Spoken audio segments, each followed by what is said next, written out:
BK. Hariprasad ಅವರ ಒಟ್ಟು ಹಿನ್ನೆಲೆಯನ್ನು ನೋಡಿದ್ರು ಕೂಡ ಅವ್ರ ಜೀವನದಲ್ಲೇ ಅವ್ರ ಪುಂಡಾಟಿಕೆನೇ ಅವರ ಹಿನ್ನೆಲೆ ಇರುವಂಥದ್ದು. ಆ ಒಂದು ಪುಂಡಾಟಿಕೆನೇ ಇವತ್ತು ಹೌಸಲ್ಲಿ ತೋರಿದ್ರು.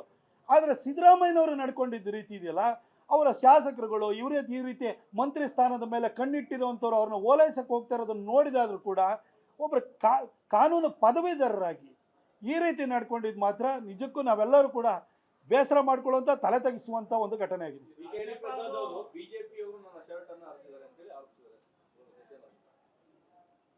ನೀವು ಮೀಡಿಯಾದಲ್ಲಿ ತೋರಿಸ್ತಾ ಇದ್ದೀರಲ್ಲ ವಿಜುವಲ್ಸ್, ಅದನ್ನೂ ನಾವೇ ನೋಡಿರೋದು, ನಾನೇನು ಹೌಸ್ ಒಳಗಡೆ ಇರಲಿಲ್ಲ. ಅದರೊಳಗಡೆ ರಾಜ್ಯಪಾಲರು ಆ ಮಾರ್ಷಲ್ಗಳು ಮತ್ತು ಅವರ ಪರ್ಸನಲ್ ಪ್ರೊಟೆಕ್ಷನ್ ಇಲ್ಲದೇ ಇದ್ದಿದ್ರೆ ಬಿ.ಕೆ. ಹರಿಪ್ರಸಾದ್ ಅವರು ಹೊಡೆದೇ ಬಿಡ್ತಿದ್ರೇನೋ ಅನ್ನಂಗೆ ಆಗ್ತಿತ್ತು. ತಳ್ಳಕ್ಕೆ ಹೋಗಿದ್ದಾರೆ ಅವರು.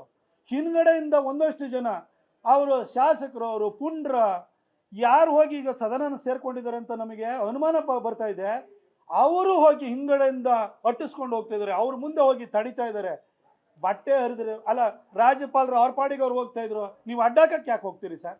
ಬಟ್ಟೆ ಹರಿದ್ರಲ್ಲ, ನೀವು ಬಟ್ಟೆ ಹರ್ಕೊಳ್ತಾ ಇದ್ದೀರಿ, ಮಂತ್ರಿ ಸ್ಥಾನ ಕೊಡಿ ಕೊಡಿ ಅಂತ ಹೇಳ್ಬಿಟ್ಟು ಬಟ್ಟೆ ಹರ್ಕೊಳ್ಳೋ ಕೆಲಸವನ್ನ ಬಿ.ಕೆ. ಹರಿಪ್ರಸಾದ್ ಮಾಡ್ತಾ ಇದ್ದಾರೆ. ಸಂವಿಧಾನಬದ್ಧವಾದಂತಹ ಹುದ್ದೆಯನ್ನು ಅಲಂಕರಿಸಿರುವಂತಹ ರಾಜ್ಯಪಾಲರು ಆಗಿದ್ದಂಥ ಹಿಂದೆ ಹಂಸರಾಜ್ ಭಾರದ್ವಾಜ್ ಅವರು 2 ಲೈನ್ ಎದ್ದೋದ್ರಲ್ಲ, ಅದು ಕರಾಳ ದಿನನಾಗಿದ್ರೆ ರಾಜ್ಯಪಾಲರು ಬರ್ದನೇನೂ ಇರಬಹುದು, ಆದರೆ ರಾಷ್ಟ್ರಪತಿಗಳಿಗೆ ಅವರು ವಿವರಣೆಯನ್ನು ಕೊಡಬೇಕಾಗುತ್ತೆ. ಈ ಹಿಂದನೂ ಕೂಡ ಕೋರ್ಟು ಕಟಕಟ್ಟಿಗೆ ಈ ವಿಚಾರ ಹೋದಾಗ್ಲೂ ಕೂಡ ರಾಜ್ಯಪಾಲರು ಸಂಪೂರ್ಣವಾಗಿ ಓದಲೇಬೇಕು ಅಂತ ಹೇಳಿ ಬೈಂಡಿಂಗ್ ಮಾಡುವಂಥ ಯಾವುದೇ ಕಾನೂನು ಕಟ್ಟಳೆ ಇಲ್ಲ ಅಂತ ಹೇಳಿ ಕೋರ್ಟೇ ಸ್ಪಷ್ಟಪಡಿಸಿದೆ. ಹಾಗಾದ್ರೆ ಇವರು ಹಂಸರಾಜ್ ಭಾರದ್ವಾಜ್ ಮಾಡಿದ್ದು ತಪ್ಪು ಅಂತ ಇವ್ರು ಹೇಳ್ತಾರೆ. ಇವಾಗ ಸುಮ್ಮನೆ ಕಾನೂನು ಅರಿವಿಲ್ದಲೆ ಅಥವಾ ಕಾನೂನು ಗೊತ್ತಿದ್ರೂ ಕೂಡ ಇವರ ಸರ್ಕಾರದ ವೈಫಲ್ಯವನ್ನು ಮುಚ್ಚಿಕೊಳ್ಳಿಕ್ಕೆ, ಇವರ ಜನವಿರೋಧಿ ಧೋರಣೆ, 5 ರೂಪಾಯಿ ಅಭಿವೃದ್ಧಿ ಕೊಡದೇ ಇರುವಂತಹ ಇವರ ವೈಫಲ್ಯಗಳನ್ನು ಮರೆಮಾಚೋದಕ್ಕೋಸ್ಕರವಾಗಿ ಈ ಒಂದು ಅಧಿವೇಶನ ಮಾಡ್ತಿದ್ರೆ, ಇದು ರಾಹುಲ್ ಗಾಂಧಿ ಯಾವಾಗಲೂ ಕೂಡ ಪಾಕೆಟಿಂದ ತೆಗೆದುಬಿಟ್ಟು ಕಾನ್ಸ್ಟಿಟ್ಯೂಷನ್ ಕಾಪಿನ ಅಲ್ಲಾಡಿಸ್ತಾ ಇರ್ತಾರಲ್ಲ, ಸಿದ್ದರಾಮಯ್ಯನವರೇ ಇದೇ ನೀವು ಕಾನ್ಸ್ಟಿಟ್ಯೂಷನ್ಗೆ ಕೊಡ್ತಾ ಇರೋಂಥ ಮರ್ಯಾದೆ? ನಿಮ್ಮ ರಾಹುಲ್ ಗಾಂಧಿನ ಬೆಚ್ಚಿಸ್ಬಿಟ್ಟು ಚೇರಲ್ಲೇ ಮುಂದುವರಿಬೇಕು, ಡಿ.ಕೆ.ನ ಸೈಡಲ್ಲೇ ಇಡಬೇಕು ಅನ್ನೋ ಕಾರಣಕ್ಕೋಸ್ಕರ ಕರೆದಿರುವಂಥ ಅಧಿವೇಶನ ಅನ್ನೋದು ಇಡೀ ರಾಜ್ಯದ ಜನಕ್ಕೆ ಸ್ಪಷ್ಟವಾಗಿದೆ. ಆದರೆ ಏನು ಮಾಡೋಕ್ಕಾಗಲ್ಲ, 5 ವರ್ಷ ನಿಮಗೆ ಕೊಟ್ಟಾಗಿದೆ, ಹಲ್ಲು ಕಚ್ಕೊಂಡು ತಡ್ಕೊಳ್ಳೇಬೇಕು. ಸಿದ್ದರಾಮಯ್ಯನವರೇ, ವೀರೇಂದ್ರ ಪಾಟೀಲ್ರನ್ನ ಕೆಳಗಿಳಿಸಿದ ನಂತರ ಕಾಂಗ್ರೆಸ್ 36 ಸೀಟಿಗೆ ಇಳಿದೋಯ್ತಲ್ಲ, ನೀವು ತೊಲಗಿದ ನಂತರ ಕಾಂಗ್ರೆಸ್ಸಿನ ಪರಿಸ್ಥಿತಿ ಅದೇ ಸ್ಥಿತಿಗೆ ಹೋಗುತ್ತೆ ಅನ್ನೋದ್ರ ಬಗ್ಗೆ ಈಗ ಅನುಮಾನನೇ ಬೇಡ. ಜನ ಕಾಯ್ತಾ ಇದ್ದಾರೆ, ಆದರೆ ತಪ್ಪು ಮಾಡಿಬಿಟ್ಟಿದಾರಲ್ಲ, 5 ವರ್ಷ ಕೊಟ್ಟು ಅದಕ್ಕೋಸ್ಕರ ತಡ್ಕೊಂಡಿದ್ದಾರೆ. ನಿಮಗೆ 140 ಸೀಟನ್ನು ಕೊಟ್ಟಿರುವಂಥದ್ದು ಅಲ್ಲಿ ಹೌಸ್ ಒಳಗಡೆ ಗೂಂಡಾಗಿರಿ ಮಾಡೋದಕ್ಕಲ್ಲ ಸರ್, ನಿಮಗೆ ಒಳ್ಳೆ ಆಡಳಿತ ಕೊಡೋದಕ್ಕೋಸ್ಕರ. ಈ ಕನಿಷ್ಠ ಪರಿಜ್ಞಾನನೂ ಇಲ್ದಲೆ ನೀವು ನಡ್ಕೊಳ್ತಾ ಇದ್ದೀರಲ್ಲ. ಅಲ್ಲ, ಅದಕ್ಕಿಂತ ಮೊದಲು ಹಂಸರಾಜ್ ಭಾರದ್ವಾಜ್ ಅವ್ರು ನಡ್ಕೊಂಡಿದ್ರಲ್ಲ, ಅದ್ರ ಬಗ್ಗೆ ವಿವರಣೆ ಕೂಡ ಕೇಳಿ. 2 ಲೈನ್ ಓದಿ 2008ರಲ್ಲಿ ಎದ್ದೋಗಿದ್ರಲ್ಲ ಅವರು. ಹಂಸರಾಜ್ ಭಾರದ್ವಾಜ್ ಕೇಂದ್ರದಲ್ಲಿ ಕಾನೂನು ಖಾತೆ ಸಚಿವರಾಗಿದ್ದರು. ಅವರು ಒಂದು ಲೀಗಲ್ ಲ್ಯೂಮಿನರಿ, ಅವರು ಭಾಳ ದೊಡ್ಡ ವಕೀಲರಾಗಿದ್ದರು. ಅವ್ರಿಗೆ ಗೊತ್ತಿಲ್ಲದೆ ಇದ್ದುದು ಈ ಸಿದ್ದರಾಮಯ್ಯನವರಿಗೆ ಬರೀ ಡಿಗ್ರಿ ತಗೊಂಡಿರೋರಿಗೆ ಗೊತ್ತಿರುತ್ತಾ? ಕಾನೂನಿನಲ್ಲಿ 2 ಲೈನನ್ನು ಓದಿ ಎದ್ದೋಗೋಕ್ಕೆ ಅವಕಾಶ ಇದೆ. 1 to 11th ಪಾಯಿಂಟ್ವರೆಗೂ ಬರೀ ಕೇಂದ್ರ ಸರ್ಕಾರವನ್ನು ದೂಷಣೆ ಮಾಡಿರುವಂಥದ್ದು ಅದರಲ್ಲಿದೆ. ಅದು ವಿಷನ್ ಡಾಕ್ಯುಮೆಂಟು ಅಲ್ಲ, ಏನು ಘನ ಉದ್ದೇಶನೂ ಹೇಳ್ತಾ ಇಲ್ಲ. ಅವರು 2,000 ಕೋಟಿ ಕೊಡೋದಕ್ಕೆ ಇವ್ರಿಗೆ ಯೋಗ್ಯತೆ ಇಲ್ಲ ಅಂದರೆ ಸರ್ಕಾರ ಯಾಕೆ ನಡೆಸ್ತಾ ಇದ್ದಾರೆ? ಅದು ಬಿ.ಕೆ. ಹರಿಪ್ರಸಾದ್ ಅವರ ಒಟ್ಟು ಹಿನ್ನೆಲೆಯನ್ನು ನೋಡಿದ್ರು ಕೂಡ ಅವ್ರ ಜೀವನದಲ್ಲೇ ಅವ್ರ ಪುಂಡಾಟಿಕೆನೇ ಅವರ ಹಿನ್ನೆಲೆ ಇರುವಂಥದ್ದು. ಆ ಒಂದು ಪುಂಡಾಟಿಕೆನೇ ಇವತ್ತು ಹೌಸಲ್ಲಿ ತೋರಿದ್ರು.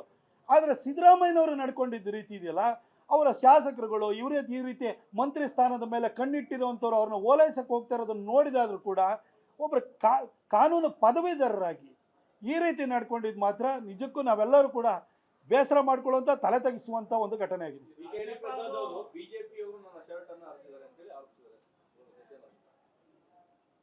ನೀವು ಮೀಡಿಯಾದಲ್ಲಿ ತೋರಿಸ್ತಾ ಇದ್ದೀರಲ್ಲ ವಿಜುವಲ್ಸ್, ಅದನ್ನೂ ನಾವೇ ನೋಡಿರೋದು, ನಾನೇನು ಹೌಸ್ ಒಳಗಡೆ ಇರಲಿಲ್ಲ. ಅದರೊಳಗಡೆ ರಾಜ್ಯಪಾಲರು ಆ ಮಾರ್ಷಲ್ಗಳು ಮತ್ತು ಅವರ ಪರ್ಸನಲ್ ಪ್ರೊಟೆಕ್ಷನ್ ಇಲ್ಲದೇ ಇದ್ದಿದ್ರೆ ಬಿ.ಕೆ. ಹರಿಪ್ರಸಾದ್ ಅವರು ಹೊಡೆದೇ ಬಿಡ್ತಿದ್ರೇನೋ ಅನ್ನಂಗೆ ಆಗ್ತಿತ್ತು. ತಳ್ಳಕ್ಕೆ ಹೋಗಿದ್ದಾರೆ ಅವರು. ಹಿಂದ್ಗಡೆಯಿಂದ ಒಂದಷ್ಟು ಜನ ಅವರು ಶಾಸಕರು, ಅವರು ಪುಂಡ್ರ ಯಾರು ಹೋಗಿ ಈಗ ಸದನ ಸೇರ್ಕೊಂಡಿದ್ದಾರೆ ಅಂತ ನಮಗೆ ಅನುಮಾನ ಬರ್ತಾ ಇದೆ. ಅವರು ಹೋಗಿ ಹಿಂದ್ಗಡೆಯಿಂದ ಅಟ್ಟಿಸ್ಕೊಂಡು ಹೋಗ್ತಾ ಇದ್ದಾರೆ, ಅವ್ರ ಮುಂದೆ ಹೋಗಿ ತಡಿತಾ ಇದ್ದಾರೆ. ಬಟ್ಟೆ ಹರಿದ್ರೆ ಅಲ್ಲ, ರಾಜ್ಯಪಾಲರು ಅವ್ರ ಪಾಡಿಗೆ ಅವ್ರು ಹೋಗ್ತಾ ಇದ್ರು, ನೀವು ಅಡ್ಡಾಕಕ್ಕೆ ಯಾಕೆ ಹೋಗ್ತೀರಿ ಸರ್? ಬಟ್ಟೆ ಹರಿದ್ರಲ್ಲ, ನೀವು ಬಟ್ಟೆ ಹರ್ಕೊಳ್ತಾ ಇದ್ದೀರಿ, ಮಂತ್ರಿ ಸ್ಥಾನ ಕೊಡಿ ಕೊಡಿ ಅಂತ ಹೇಳ್ಬಿಟ್ಟು ಬಟ್ಟೆ ಹರ್ಕೊಳ್ಳೋ ಕೆಲಸವನ್ನ ಬಿ ಕೆ ಹರಿಪ್ರಸಾದ್ ಮಾಡ್ತಾ ಇದ್ದಾರೆ. ಸಂವಿಧಾನಬದ್ಧವಾದಂತಹ ಹುದ್ದೆನ ಅಲಂಕರಿಸಿರುವಂತಹ ರಾಜ್ಯಪಾಲರು ಆಗಿದ್ದಂಥ ಹಿಂದೆ ಹಂಸರಾಜ್ ಭಾರದ್ವಾಜ್ ಅವರು 2 ಲೈನ್ ಓದಿ ಎದ್ದೋದ್ರಲ್ಲ, ಅದು ಕರಾಳ ದಿನನಾಗದ್ರೆ. ರಾಜ್ಯಪಾಲರು ಬರ್ದಲೇನೂ ಇರಬಹುದು, ಆದರೆ ರಾಷ್ಟ್ರಪತಿಗಳಿಗೆ ಅವರು ವಿವರಣೆಯನ್ನು ಕೊಡಬೇಕಾಗುತ್ತೆ. ಈ ಹಿಂದನೂ ಕೂಡ ಕೋರ್ಟ್ ಕಟಕಟ್ಟಿಗೆ ಈ ವಿಚಾರ ಹೋದಾಗ್ಲೂ ಕೂಡ ರಾಜ್ಯಪಾಲರು ಸಂಪೂರ್ಣವಾಗಿ ಓದಲೇಬೇಕು ಅಂತ ಹೇಳಿ ಬೈಂಡಿಂಗ್ ಮಾಡುವಂತ ಯಾವುದೇ ಕಾನೂನು ಕಟ್ಟಳೆ ಇಲ್ಲ ಅಂತ ಹೇಳಿ ಕೋರ್ಟೇ ಸ್ಪಷ್ಟಪಡಿಸಿದೆ. ಹಾಗಾದ್ರೆ ಇವರು ಹಂಸರಾಜ್ ಭಾರದ್ವಾಜ್ ಮಾಡಿದ್ದು ತಪ್ಪು ಅಂತ ಇವ್ರು ಹೇಳ್ತಾರೆ. ಇವಾಗ ಸುಮ್ಮನೆ ಕಾನೂನು ಅರಿವಿಲ್ದಲೆ ಅಥವಾ ಕಾನೂನು ಗೊತ್ತಿದ್ರೂ ಕೂಡ ಇವರ ಸರ್ಕಾರದ ವೈಫಲ್ಯವನ್ನು ಮುಚ್ಚಿಕೊಳ್ಳಿಕ್ಕೆ, ಇವರ ಜನವಿರೋಧಿ ಧೋರಣೆ, 5 ರೂಪಾಯಿ ಅಭಿವೃದ್ಧಿ ಕೊಡದೇ ಇರುವಂತಹ ಇವರ ವೈಫಲ್ಯಗಳನ್ನು ಮರೆಮಾಚೋದಕ್ಕೋಸ್ಕರವಾಗಿ ಈ ಒಂದು ಅಧಿವೇಶನ ಮಾಡ್ತಿದ್ರೆ. ಇದು ರಾಹುಲ್ ಗಾಂಧಿ ಯಾವಾಗಲೂ ಕೂಡ ಪಾಕೆಟಿಂದ ತೆಗೆದುಬಿಟ್ಟು ಕಾನ್ಸ್ಟಿಟ್ಯೂಷನ್ ಕಾಪಿನ ಅಲ್ಲಾಡಿಸ್ತಾ ಇರ್ತಾರಲ್ಲ, ಸಿದ್ದರಾಮಯ್ಯನವರೇ ಇದೇ ನೀವು ಕಾನ್ಸ್ಟಿಟ್ಯೂಷನ್ಗೆ ಕೊಡ್ತಾ ಇರೋಂಥ ಮರ್ಯಾದೆ. ನಿಮ್ಮ ರಾಹುಲ್ ಗಾಂಧಿನ ಬೆಚ್ಚಿಸ್ಬಿಟ್ಟು ಚೇರಲ್ಲೇ ಮುಂದುವರಿಬೇಕು, ಡಿ ಕೆನ ಸೈಡಲ್ಲೇ ಇಡಬೇಕು ಅನ್ನೋ ಕಾರಣಕ್ಕೋಸ್ಕರ ಕರೆದಿರುವಂಥ ಅಧಿವೇಶನ ಅನ್ನೋದು ಇಡೀ ರಾಜ್ಯದ ಜನಕ್ಕೆ ಸ್ಪಷ್ಟವಾಗಿದೆ. ಆದರೆ ಏನು ಮಾಡೋಕ್ಕಾಗಲ್ಲ, 5 ವರ್ಷ ನಿಮಗೆ ಕೊಟ್ಟಾಗಿದೆ, ಹಲ್ಲು ಕಚ್ಕೊಂಡು ತಡ್ಕೊಳ್ಳೇಬೇಕು. ಸಿದ್ದರಾಮಯ್ಯನವರೇ, ವೀರೇಂದ್ರ ಪಾಟೀಲ್ರನ್ನ ಕೆಳಗಿಳಿಸಿದ ನಂತರ ಕಾಂಗ್ರೆಸ್ 36 ಸೀಟಿಗೆ ಇಳಿದೋಯ್ತಲ್ಲ, ನೀವು ತೊಲಗಿದ ನಂತರ ಕಾಂಗ್ರೆಸ್ಸಿನ ಪರಿಸ್ಥಿತಿ ಅದೇ ಸ್ಥಿತಿಗೆ ಹೋಗುತ್ತೆ ಅನ್ನೋದ್ರ ಬಗ್ಗೆ ಈಗ ಅನುಮಾನನೇ ಬೇಡ. ಜನ ಕಾಯ್ತಾ ಇದ್ದಾರೆ, ಆದರೆ ತಪ್ಪು ಮಾಡಿಬಿಟ್ಟಿದಾರಲ್ಲ, 5 ವರ್ಷ ಕೊಟ್ಟು ಅದಕ್ಕೋಸ್ಕರ ತಡ್ಕೊಂಡಿದ್ದಾರೆ. ನಿಮಗೆ 140 ಸೀಟನ್ನು ಕೊಟ್ಟಿರೋವಂಥದ್ದು ಅಲ್ಲಿ ಹೌಸ್ ಒಳಗಡೆ ಗೂಂಡಾಗಿರಿ ಮಾಡೋದಕ್ಕಲ್ಲ ಸರ್, ನಿಮಗೆ ಒಳ್ಳೆ ಆಡಳಿತ ಕೊಡೋದಕ್ಕೋಸ್ಕರ. ಈ ಕನಿಷ್ಠ ಪರಿಜ್ಞಾನನೂ ಇಲ್ದಲೆ ನೀವು ನಡ್ಕೊಳ್ತಾ ಇದ್ದೀರಲ್ಲ. ಅಲ್ಲ, ಅದಕ್ಕಿಂತ ಮೊದಲು ಹಂಸರಾಜ್ ಭಾರದ್ವಾಜ್ ಅವ್ರು ನಡ್ಕೊಂಡಿದ್ರಲ್ಲ, ಅದ್ರ ಬಗ್ಗೆ ವಿವರಣೆ ಕೂಡ ಕೇಳಿ. 2 ಲೈನ್ ಓದಿ 2008ರಲ್ಲಿ ಎದ್ದೋಗಿದ್ರಲ್ಲ. ಅವರು ಹಂಸರಾಜ್ ಭಾರದ್ವಾಜ್ ಕೇಂದ್ರದಲ್ಲಿ ಕಾನೂನು ಖಾತೆ ಸಚಿವರಾಗಿದ್ದರು. ಅವರು ಒಂದು ಲೀಗಲ್ ಲ್ಯೂಮಿನರಿ, ಅವರು ಭಾಳ ದೊಡ್ಡ ವಕೀಲರಾಗಿದ್ದರು. ಅವ್ರಿಗೆ ಗೊತ್ತಿಲ್ಲದೆ ಇದ್ದದ್ದು ಈ ಸಿದ್ದರಾಮಯ್ಯನವರಿಗೆ ಬರೀ ಡಿಗ್ರಿ ತಗೊಂಡಿರೋರಿಗೆ ಗೊತ್ತಿರುತ್ತಾ? ಕಾನೂನಿನಲ್ಲಿ 2 ಲೈನನ್ನು ಓದಿ ಎದ್ದೋಗೋಕ್ಕೆ ಅವಕಾಶ ಇದೆ. 1 to 11th ಪಾಯಿಂಟ್ವರೆಗೂ ಬರೀ ಕೇಂದ್ರ ಸರ್ಕಾರವನ್ನು ದೂಷಣೆ ಮಾಡಿರುವಂಥದ್ದು ಅದರಲ್ಲಿದೆ. ಅದು ವಿಷನ್ ಡಾಕ್ಯುಮೆಂಟು ಅಲ್ಲ, ಏನು ಘನ ಉದ್ದೇಶನೂ ಹೇಳ್ತಾ ಇಲ್ಲ. ಅವರು 2,000 ಕೋಟಿ ಕೊಡೋದಕ್ಕೆ ಇವ್ರಿಗೆ ಯೋಗ್ಯತೆ ಇಲ್ಲ ಅಂದರೆ ಸರ್ಕಾರ ಯಾಕೆ ನಡೆಸ್ತಾ ಇದ್ದಾರೆ? ಅದು ಬಿ ಕೆ ಹರಿಪ್ರಸಾದ್ ಅವರ ಒಟ್ಟು ಹಿನ್ನೆಲೆಯನ್ನು ನೋಡಿದ್ರು ಕೂಡ ಅವ್ರ ಜೀವನದಲ್ಲೇ ಅವ್ರ ಪುಂಡಾಟಿಕೆನೇ ಅವರ ಹಿನ್ನೆಲೆ ಇರುವಂಥದ್ದು. ಆ ಒಂದು ಪುಂಡಾಟಿಕೆನೇ ಇವತ್ತು ಹೌಸಲ್ಲಿ ತೋರಿದ್ರು. ಆದರೆ ಸಿದ್ದರಾಮಯ್ಯನವರು ನಡ್ಕೊಂಡಿದ್ದ ರೀತಿ ಇದೆಯಲ್ಲ, ಅವರ ಶಾಸಕರುಗಳು ಇವರೇ ಈ ರೀತಿ ಮಂತ್ರಿ ಸ್ಥಾನದ ಮೇಲೆ ಕಣ್ಣಿಟ್ಟಿರುವಂಥವ್ರು ಅವ್ರನ್ನ ಓಲೈಸಕ್ಕೆ ಹೋಗ್ತಾ ಇರೋದನ್ನು ನೋಡಿದಾದ್ರೂ ಕೂಡ ಒಬ್ಬರು ಕಾನೂನು ಪದವೀಧರರಾಗಿ ಈ ರೀತಿ ನಡ್ಕೊಂಡಿದ್ದು ಮಾತ್ರ ನಿಜಕ್ಕೂ ನಾವೆಲ್ಲರೂ ಕೂಡ ಬೇಸರ ಮಾಡ್ಕೊಳ್ಳುವಂಥ, ತಲೆ ತೆಗಿಸುವಂಥ ಒಂದು ಘಟನೆ ಆಗಿದೆ.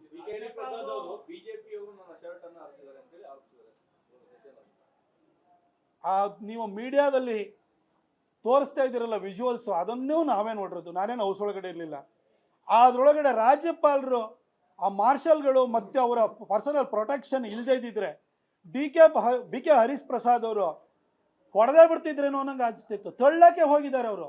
ಹಿಂದ್ಗಡೆಯಿಂದ ಒಂದಷ್ಟು ಜನ ಅವರು ಶಾಸಕರು, ಅವರು ಪುಂಡ್ರ ಯಾರು ಹೋಗಿ ಈಗ ಸದನ ಸೇರ್ಕೊಂಡಿದ್ದಾರೆ ಅಂತ ನಮಗೆ ಅನುಮಾನ ಬರ್ತಾ ಇದೆ. ಅವರು ಹೋಗಿ ಹಿಂದ್ಗಡೆಯಿಂದ ಅಟ್ಟಿಸ್ಕೊಂಡು ಹೋಗ್ತಾ ಇದ್ದಾರೆ, ಅವ್ರ ಮುಂದೆ ಹೋಗಿ ತಡಿತಾ ಇದ್ದಾರೆ. ಬಟ್ಟೆ ಹರಿದ್ರೆ ಅಲ್ಲ, ರಾಜ್ಯಪಾಲರು ಅವ್ರ ಪಾಡಿಗೆ ಅವ್ರು ಹೋಗ್ತಾ ಇದ್ರು, ನೀವು ಅಡ್ಡಾಕಕ್ಕೆ ಯಾಕೆ ಹೋಗ್ತೀರಿ ಸರ್? ಬಟ್ಟೆ ಹರಿದ್ರಲ್ಲ, ನೀವು ಬಟ್ಟೆ ಹರ್ಕೊಳ್ತಾ ಇದ್ದೀರಿ, ಮಂತ್ರಿ ಸ್ಥಾನ ಕೊಡಿ ಕೊಡಿ ಅಂತ ಹೇಳ್ಬಿಟ್ಟು ಬಟ್ಟೆ ಹರ್ಕೊಳ್ಳೋ ಕೆಲಸವನ್ನ ಬಿ ಕೆ ಹರಿಪ್ರಸಾದ್ ಮಾಡ್ತಾ ಇದ್ದಾರೆ.